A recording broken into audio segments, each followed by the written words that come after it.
Did you know Napoleon once lost 99% of the largest army in history because of bad weather and empty cities? In 1812, Napoleon marched into Russia with 600,000 soldiers from across Europe. He thought it would be a quick summer victory, but the Russians had a twisted plan. They burned everything as they ran away.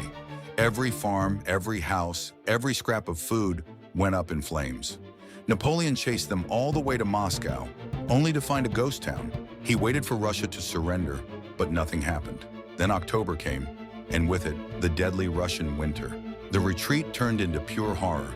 Soldiers ate their leather boots, then their hair, then each other.